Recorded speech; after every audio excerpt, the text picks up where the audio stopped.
Fala galera, Robson Lima aqui com mais um vlog, tudo bem?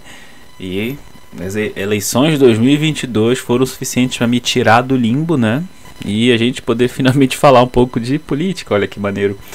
Embora eu goste muito de debates, eu acho que em maneira geral eles são uma forma bem bacana, pelo menos para mim, que já faço isso por diversão e por necessidade, né? Que é essa análise do discurso, de quem fala o que, como, quais são as palavras que usa, etc. Quais são as ideias, né, que mobiliza. É para esse tipo de coisa que o debate deveria existir, né?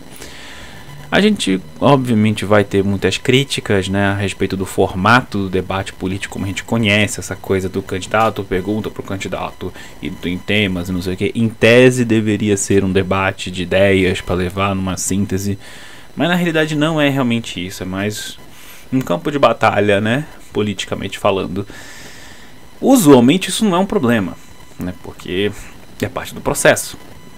Quem estava aqui comigo neste canal Sossovlog na eleição retrasada, lembra que eu fiz uns 2, 3 vídeos sobre o assunto, porque aquela eleição me pareceu bem mais interessada em debater certas coisas do que esta, né? A gente teve Lula nem aparecendo, por exemplo, em um dos debates, Bolsonaro não apareceu no outro, enfim. Essa coisa meio que será, né? E tudo isso é cálculo político, né? Independente do que a gente acha ou não acha que o candidato deveria ou não deveria fazer, né?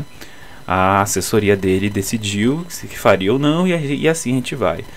Por que eu tô começando com isso? Porque se a gente vai falar do debate de ontem da Globo, a primeira coisa que a gente tem que entender é que, sim, o candidato é uma pessoa que tem as suas ideias, seja quem for a pessoa, mas também existe uma assessoria por trás. Existem ideias por trás, existem grupos por trás. Então, uma decisão do tipo, eu vou falar de tal coisa, é tanto uma decisão pessoal do candidato, quanto assessoria de gente que está ali atrás.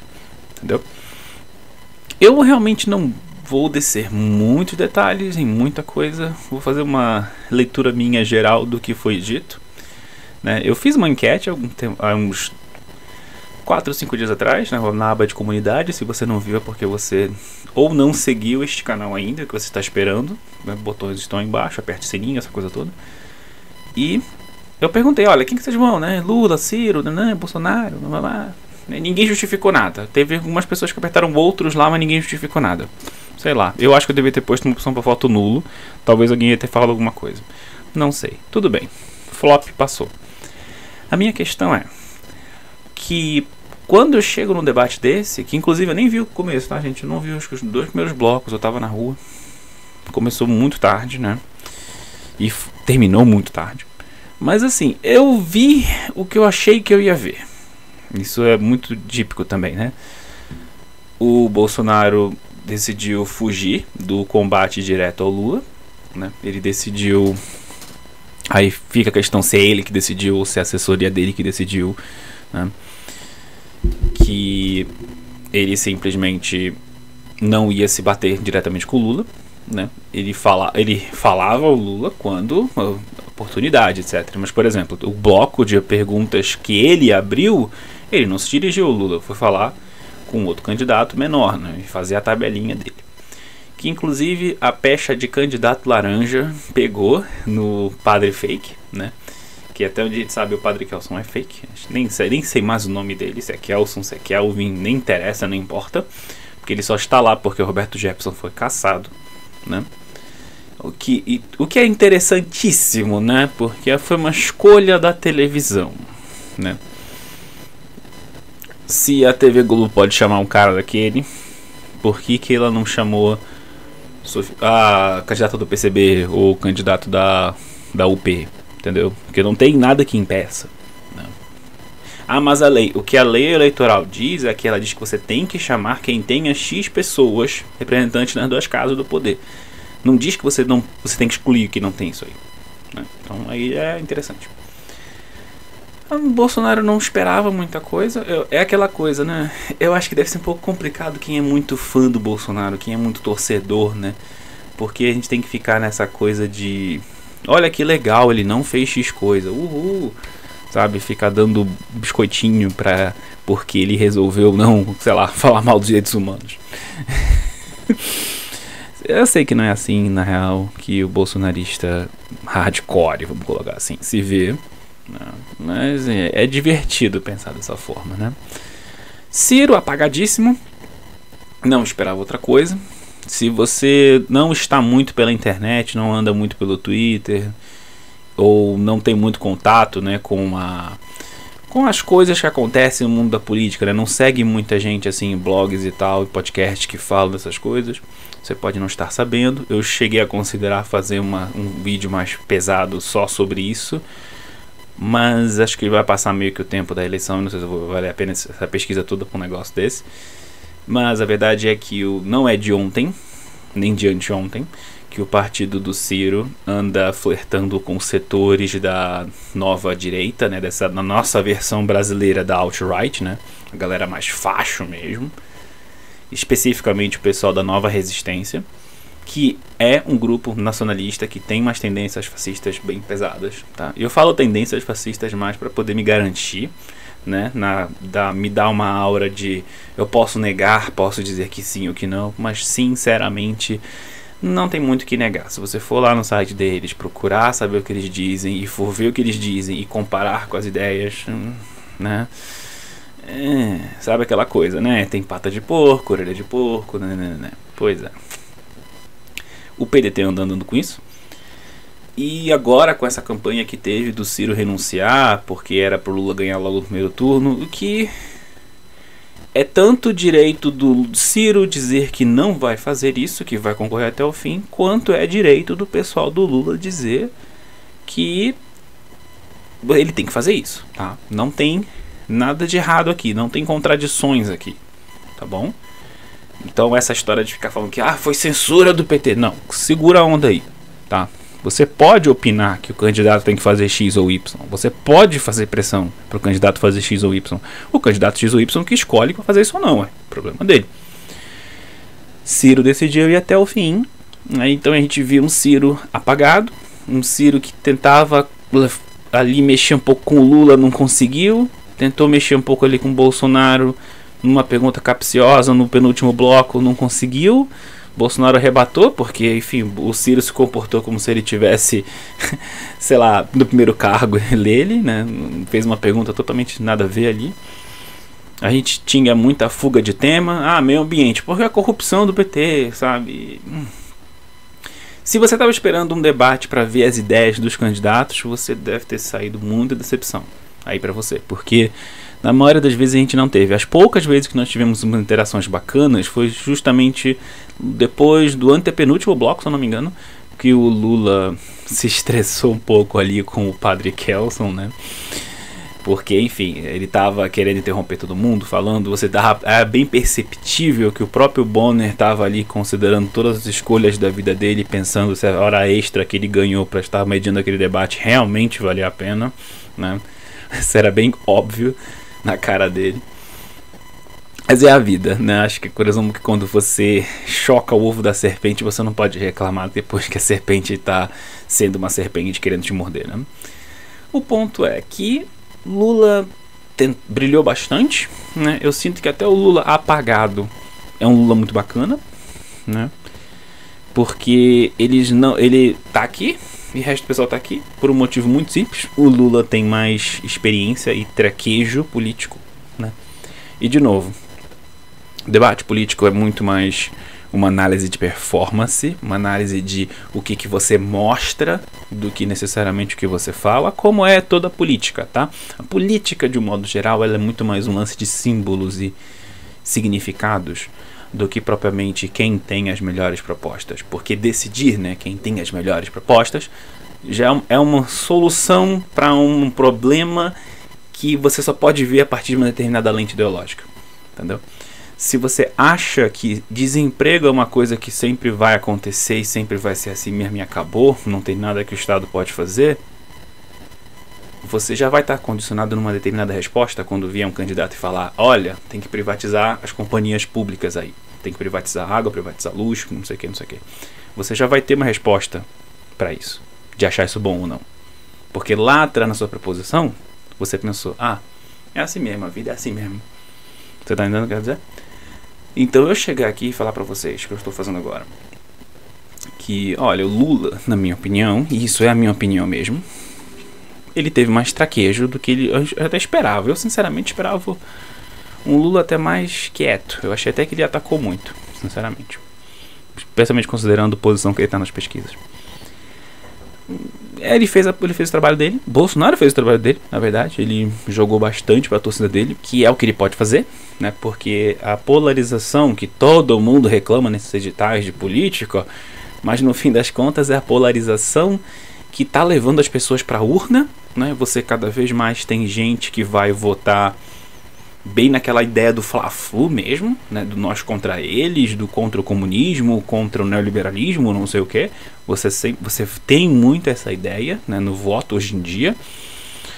Acho que de certa forma você sempre teve, né? Mas vamos dizer que esta eleição em particular está muito acirrada, muito marcada por violência motivada por política, né? Você tem muita gente que... não vou ser muito... Desde que aquele homem de lá em Foz do Iguaçu foi morto por um cara aos gritos de Bolsonaro e a polícia daqui do Paraná, porque para quem não sabe eu moro no Paraná, disse que não tinha nada a ver, né? Acho que isso meio que abriu uma porteira, né, para uma série de atos pequenos e grandes, violentos para gerar morte ou então violentos contra a propriedade, enfim, e de criar um clima de receio, né? Isso aí a gente não pode dizer que não. Tá, isso aí eu acredito que dizer isso aí você tem que estar muito fora da realidade para dizer que eu estou exagerando nesse sentido em particular. Você pode discordar de que é tudo isso, eu não acho que é tudo isso, mas que vai me dizer que não existe violência política nessa eleição de 2022? Não, peraí, né? Aí eu acho que a gente tem que se acalmar um pouquinho. O fato é que com esse clima de tensões não tem muito que o Bolsonaro pode fazer, a não ser jogar para a torcida dele até o fim, porque a gente já tá um dia da eleição. Eu tô gravando esse vídeo, desculpa. Eu tô gravando esse vídeo na sexta-feira, a eleição já é domingo. Não tem muito o que se fazer. Lula, no primeiro lugar, ele tá no modo botar a mão no cabo da nau e deixar o navio ir, né? Navegar seguro. Ele não tem muito o que fazer agora. Ciro tentou crescer, não conseguiu. A mesma coisa para os outros candidatos que decidiram apresentar suas ideias, né? Que é o que geralmente o candidato nanico faz nessas coisas. Eles não costumam brigar muito, né, com o primeiro lugar, certo? Tentou-se, mas é isto.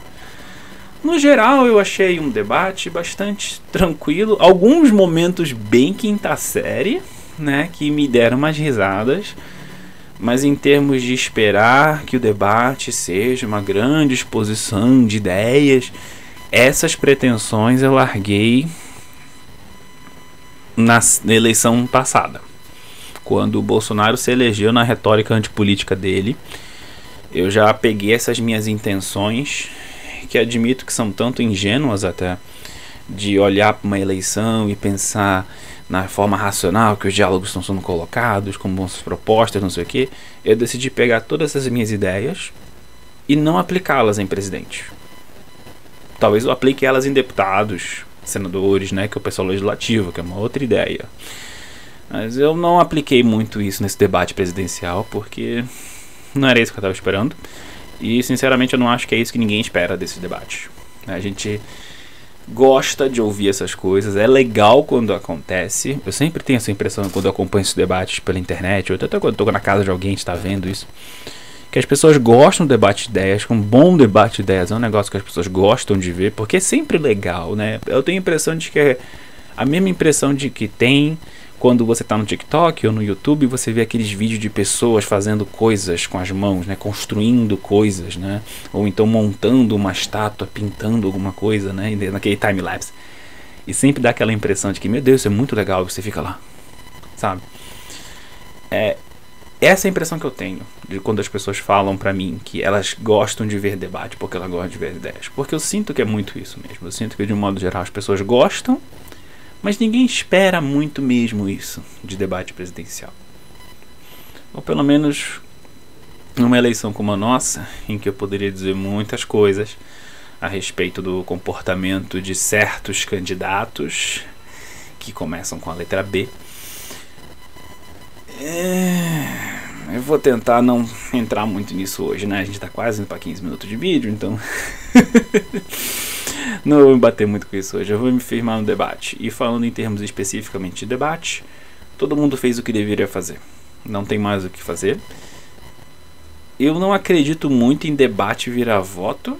Eu acredito que quem está querendo votar num candidato vai continuar querendo votar nesse candidato depois de qualquer debate político. Se alguém está num muro pensando, por exemplo, entre Simone Tebet e Ciro, talvez tenha virado algum voto ali. Eu até gostaria de saber se foi isso que aconteceu com vocês. Deixem aí os comentários na descrição. Mas de um modo geral não é isso que eu vejo acontecer, né? Eu não acredito que a pesquisa de ciência política suporte isso também. Mas eu até preciso saber, na verdade, mais disso. De um modo geral, foi um debate curioso, debate bacana. Eu acho que me serviu mais para me aquecer o motor sociológico aqui, para eu pensar em coisas, né, do que necessariamente comentar o debate. Eu gostaria muitíssimo de fazer um vídeo que nem o que eu fiz, fiquei comentando proposta por proposta, né, fiz live e tal, mas eu não consigo ter essa empolgação, desculpa. Eu acho que a gente já está numa situação que a gente tem 2 candidatos, né? E esses 2 candidatos aqui são isso, sabe? Ou a gente termina agora ou termina no segundo turno, mas vai ser um desses 2. E se não for um desses 2, não vai ser nada, porque não tem outro candidato que é possível que aconteça isso, certo? Eu não acredito que a gente vai ter muita surpresa no domingo, na hora da apuração. Eu acredito que muita gente, o tal do voto envergonhado, que muita gente atribui ao Lula, provavelmente vai manter ele na frente. Agora, se vai ser uma frente grande o suficiente para ele ganhar o primeiro turno, não, é uma outra história. Mas também não acho que um voto envergonhado é um bom termo, mas isso aí é um outro vídeo. Mas eu não estou esperando muitas surpresas, não. Não estou esperando muitas diferenças dessas últimas pesquisas. Eu acredito que a gente vai ficar com uns... Não sei se a gente vai ter uma vitória de Lula no primeiro turno. Não sei, não, sinceramente. Eu acredito que essa acirrada que deu agora por causa do debate, e como toda a mobilização agora deixou de ser oficial, e a campanha do Bolsonaro ela cresce muito nos canais não oficiais, né? Ela sempre foi assim, desde antes dele ser presidente. As massas que mobilizam ao chamado do Bolsonaro, né? Vamos colocar assim. Elas são sempre muito levadas pelo não oficial, né? Pelo canal do WhatsApp, que teoricamente não tem nada a ver com a campanha, teoricamente não tem nada a ver com o Bolsonaro, mas aí você vai ver quem é que realmente está colocando as coisas, é pro Bolsonaro. Existem muitas essas coisas, né? E movimentação em rede social é por natureza da própria plataforma, seja WhatsApp, seja Telegram, seja outra coisa. É uma coisa descentralizada que a gente fica um pouco complicado de dizer quem está fazendo o quê. E nesse tipo de ambiente a campanha do Bolsonaro tem muita força. Nesse tipo de ambiente o Bolsonaro fala muito melhor, né? Embora eu tenha visto umas propostas visuais e marqueteiras da campanha do Lula que trabalham bacana a questão da semiótica das redes. Eu acho que os vídeos da campanha do Lula, de um modo geral, são mais compartilháveis do que eles eram na campanha passada. Mas não sei não, gente. Vamos ver. Vamos ver o que vai acontecer no domingo e vamos ver se eu vou precisar fazer um prosseguimento dessa ideia de debate para o segundo turno ou se não, né? Vamos ver o que acontece. No mais, muito obrigado pela audiência e estou de volta. Então você já sabe o que fazer. Deixem um like no vídeo ou desgosta mesmo, sei lá. Deixe um comentário falando de como eu sou uma pessoa ridícula, de como eu sou uma canoa do Lula ou do Bolsonaro, sei lá. Me inscreve no canal, aperta o sininho, espalha as pessoas. Eu voltei, né? Quanto às aulas, eu estou regravando as minhas aulas antigas, tá? Porque eu sinto que algumas delas são muito longas para as coisas que eu estou dizendo, para deixar num formato mais legal. Esse é um dos motivos que eu tenho essa tela verde aqui atrás. Também vou voltar a fazer lives aqui no Twitter e no YouTube e muito provavelmente na Twitch também, mas eu vou avisando vocês aqui pela aba de comunidade, né? Então aparecem as mensagens para vocês aí no YouTube. E no mais é isso, gente. Muito obrigado. Robson Lima, desligando e até a próxima.